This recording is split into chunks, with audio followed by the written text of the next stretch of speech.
Hey guys, it's Carolina here from KarolinasKrafts and welcome back to my channel. In today's video, we are going to be using up some of these scraps. They are from the Home for Christmas collection and let's get started. We need to use these up.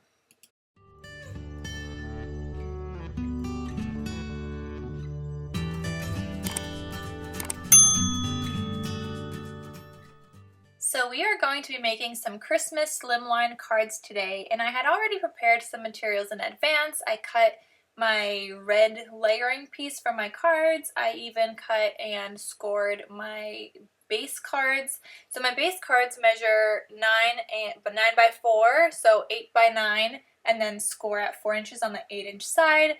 My red mats they're like a little bit shorter than 7/8, but not as short as 3/4, so it's like 8 and a little bit less than 8 7/8, and then a little bit less than 3 7/8.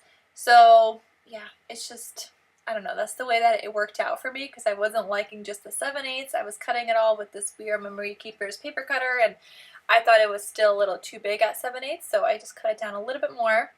So now here I am arranging my scraps and trying to figure out how I want to arrange these cards. So I'm going to do this for all of them. I'm just going through my scraps, seeing what I want to throw onto my card. And I totally forgot to mention, you guys see those little squares at the top? Those are tags from Dollar Tree from last year. They might have them again this year coming up, and when they put out Christmas stuff, I don't know. But keep an eye out for those because they might have them, and I'm going to show you guys more of what they look like in detail in the next clip. But I already just started trying to arrange my scrappies and trying to make this work as best as possible because I want to use the scraps. I love using my scraps. I love the technique of like the ripping paper. I love having a bunch of patterns on a card, and I think it looks beautiful. And the way that I separate that a little bit is with the silver glitter cardstock. If you guys could see that up on top next to my squares, my pattern squares, I have silver glitter cardstock already cut out, like ready to go. I think that helps make those pieces stand out a little bit, so I made sure to include that as well. Something I forgot to mention is that as I am picking out my paper, I'm kind of looking at which, I guess, pictures I'm putting on it, like from the tags. I am trying to do 2 of each card so I can make sets of 3. If I do 1 of each card, that gives me 3 different cards, and then I want to do 2 sets because I think that's all I'm going to be able to do with these scraps. And then the rest of my cards and those tags, I'll have to find some other paper to use. But I am looking at what patterned tags I'm adding onto it just to figure out and help me figure out how I want to arrange my card. So as you see, as I'm going through the video, I'm not only picking out my paper, but then I'm also trying it out with those tags to see where, like which card is going to be for which set of tags, if that makes sense. So here is the tag set I promised I would show you guys. This is a different set, but this is what it looks like. It's gift tags. It comes with 18 pieces, and since I'm adding 3 of those tags to each card, I get 6 cards from every set. They had, I think, 3 different sets when I bought them last year. I only have 1 of these left now, so I got to do something with those, but the ones that I'm working with here today, I had, I think it was 8 sets, I want to say, so that's what I'm working with today, and just trying to get a bunch of Christmas cards done. So here I am continuing on. I have all my pattern paper already picked out, so now I am gluing it down to my red card base.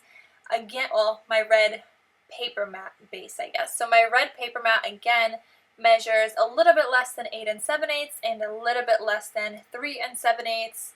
If you want to go 3 3/4 and 8 3/4, that's fine. I thought that was a little too much of a border. It really depends on personal preference though, like whatever you want to do.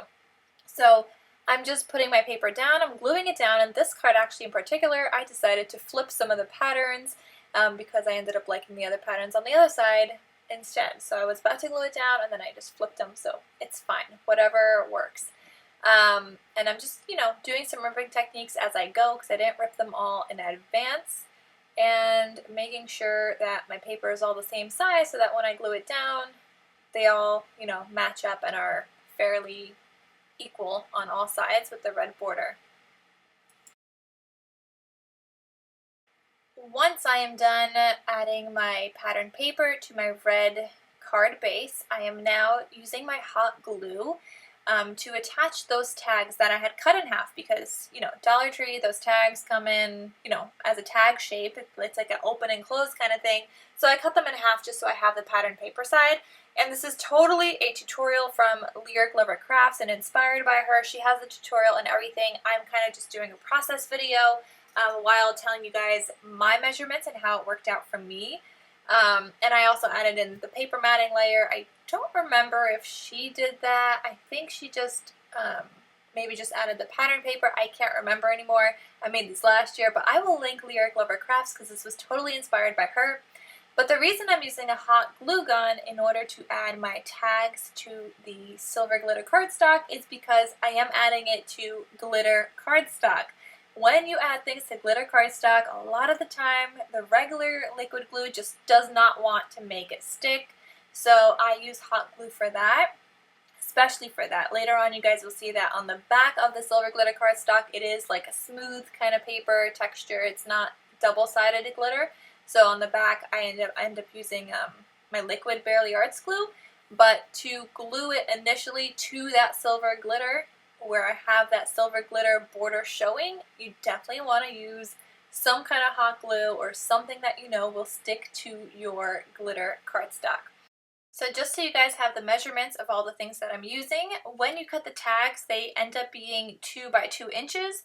So my silver glitter cardstock border is 2 1/8 by 2 1/8. So that's the size that I did. I also don't think that Amber did that in her tutorial. I don't think she added a border.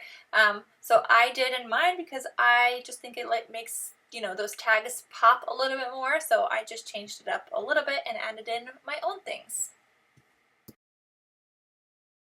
So we have made 6 cards so far, and like I said, that's all we're going to be able to do in this video because that's all the scraps that I have and I'm using up from what I showed you guys in the very beginning. So here are the 6 cards. Here's card number 4, and you guys can see that the tags are different. The first 2 are the same, the next 2, and then the last 2. So 3 different kind of sets of like those tag images on all of my cards, and they all turned out different, and I just love them. I think they look so pretty and so cute. We're still going to embellish them a little bit more later, but let's get into making the patterned envelopes now. So I'm grabbing another paper pad from my stash.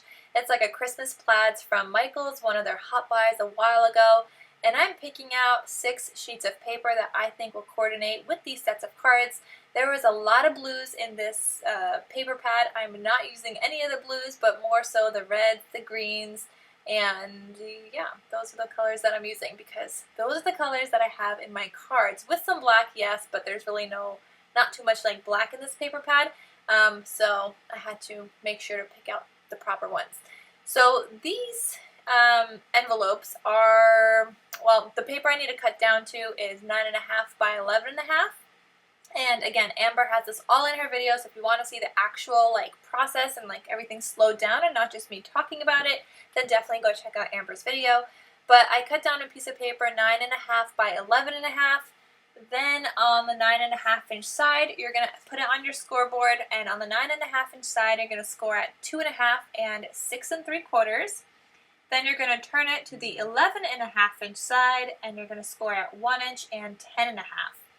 Those 4 corners, the top and the bottom, that you have little like tab kind of corners, you are just cutting those off with an angle going into that center kind of cut, just so you make that like those flaps. When I'm putting mine together, I put down some glue in the center, but the top part, and a little bit glue on the flap on the bottom, but then the top part is the part I'm leaving open, obviously, so that the person and the recipient could add in their card after they write their message. But I'm also adding in a piece of score tape so that they can easily close it back up, kind of like a real envelope, but they don't have to lick it or anything. They just, peel off that tape and stick it closed. So now that I finished making all of my envelopes, I am just kind of figuring out which card I want to go with which envelope. and just kind of doing it this way. I might switch up some things later, but for the most part, I think I'm happy with this. So now I want to attach some kind of enamel dots to my cards just to dress them up a little bit more, but I don't have enough enamel dots, so I'm going to use Nuvo drops, and I'm using the color Autumn Red. I first tested it out on some white paper. I think it ended up looking fine. It has a little bit of like a pinkish, like a magenta tint to it, like there is some pinkish in it, but I think it worked out really good on the cards in the finished product, which you guys will see. So I'm just adding in my Nuvo drops onto my cards. I'm doing 2 on each bottom in the bottom right hand corner. I'm doing a larger one and then a smaller one going up to that like tag.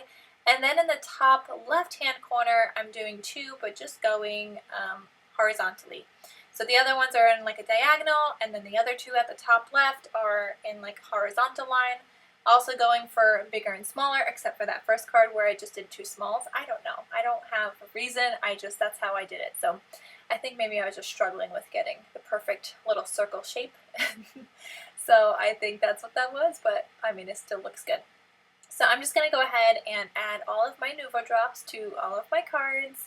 And if you have enamel dots, feel free to use that. But again, I mean, I'm making things work with what I have already in my stash, and this is what I have because I didn't have enough enamel dots.